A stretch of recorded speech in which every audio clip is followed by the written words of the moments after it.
Good day, students. On the previous module, you have learned about the different sampling techniques and the sampling distribution, whereas you solved for the population mean, population variance, and population standard deviation, and as well as we tackled about the mean, variance, and standard deviation of the sampling distribution for a sample mean. So for today's video, we will now be having the central limit theorem. Let's have the definition of the central limit theorem.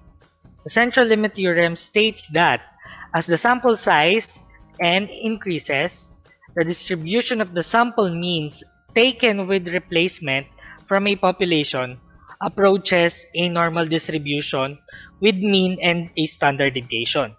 So this means that if a large number of samples is taken from a population that is not normally distributed, the distribution of the sample means will approximately be normal. Note that when the sample is taken from a population that is normally distributed, the distribution of the sample means will also be normal for any sample size n. Let's have an example. The students in a certain high school have an average height of 160 cm with a standard deviation of 12 cm. Random samples of size 50 will be taken. What is the distribution of the sampling distribution of the sample mean? So based on the central limit theorem, the sampling distribution of the sample mean of the height of the students approaches the normal distribution because the sample size is large, which is 50. What the theorem implies is that if the sample size n of a distribution is sufficiently large, which is it's generally accepted to be the sample size should be greater than or equal to 30, then the entire distribution can be treated as normal, whose population mean and population standard deviations are given. Which means if the sample size of the given problem is greater than or equal to 30, so we can say that the distribution is approximately normal. This theorem, the central limit theorem, can also be used to obtain information on probabilities of the sample means. Probability problems on sample means will now be solved in the same way as solving probability problems when the given random variable has a normal distribution. So recalling on the module 2, we have the z-value. The formula for the z-value is equal to the x minus mean divided by the standard deviation. The focus this time is on the probability of the sample means, not on the population. Thus, the z-value becomes this formula, which is equal to the sample mean minus the mean of the population divided by the quotient of the standard deviation divided by the square root of the sample size. So let's have an example number 1. For number 1, the recent mathematics test scores of grade 11 students in a particular high school is normally distributed with a mean of 41 and a standard deviation of 6. If a random sample of 60 students is selected and their scores are recorded, find the probability that their average score is greater than 40 but less than 42. And letter B, determine the number of sample means falling below 40. So with a given problem, we have a given, which is the population mean is equal to 41, the sample size is equal to 60, and the standard deviation is equal to 6. So let's have number 1, letter A. Find the probability that their average score is greater than 40 but less than 42. With the given mean of the population is equal to 41, sample size equals to 60, and standard deviation is equal to 6. Take note that the mean of the population and the mean of the sampling distribution are equal. Therefore, the sample mean will also have 41. Next, we're going to solve the value of the standard deviation of the sampling distribution for us to locate the values greater than and less than the mean of the sampling distribution. For us to find the value, we're going to apply the given formula. So we have standard deviation of the sampling distribution is equal to the standard deviation of the population divided by square root of the sample size. So since we have already a given, we are going to substitute. So we have an equation now, 6 over square root of 60. Then simplify the given equation. That will be 6 divided by square root of 60. The answer will be 0.77. Therefore, the standard deviation of the sampling distribution is equal to 0.77. In terms of finding the probability of the sample means, it's just the same when we are finding the area under the normal curve. In simple context, the probability is just represented by the area under the normal curve. So let's have number 1, letter A. Find the probability that their average score is greater than 40 but less than 42. For us to do that, we'll be having a sample mean which is equal to 40. We are dealing with data about the sample mean, so we will use the formula Z is equal to sample mean minus population mean divided by the standard deviation of the sampling distribution. Since we already have a given, all you have to do is substitute the values. So the equation now is 40 minus 41 divided by 0.77. Simplify the equation. So we will be having a negative 1.30. So we have the Z value equal to negative 1.30.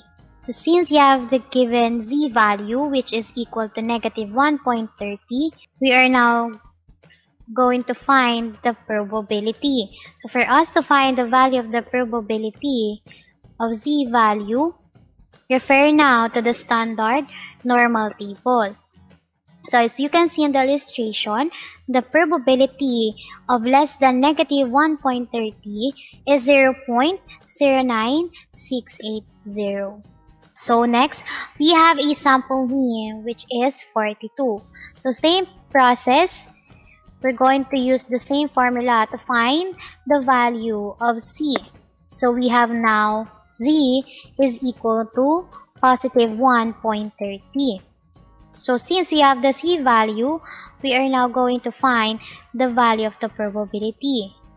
For us to do that, refer now to the standard normal table. So the probability of positive 1.30 is 0.90320. After computing the probability of the two sample mean, we're going to find the probability of the average score greater than 40 but less than 42 through subtracting the larger probability minus smaller probability.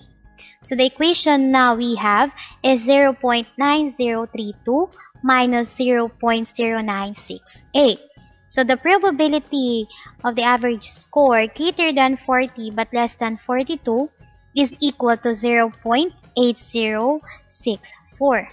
Therefore, the probability that the average test score of the random sample is greater than 40 but less than 42 is 0.8064 or 80.64% or approximately 81%. So let's have number 1, letter B. Determine the number of sample means falling below 40. The probability we are looking for is given by the area of the shaded region in the figure below.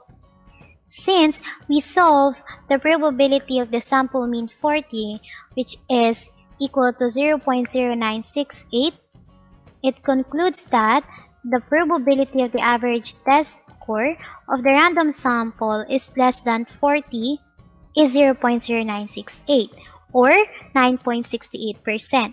or approximately 10%.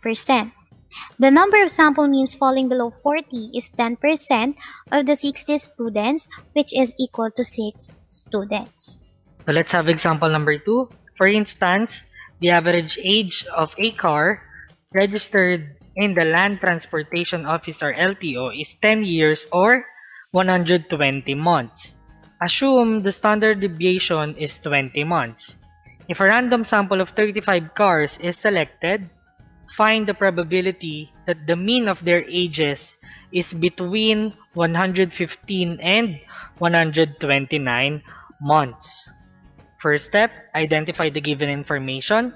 So our population mean is equal to 120.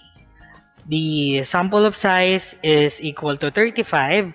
And then the standard deviation of the population is equal to 20. Since the sample is 30 or larger, the normally assumption is no longer needed.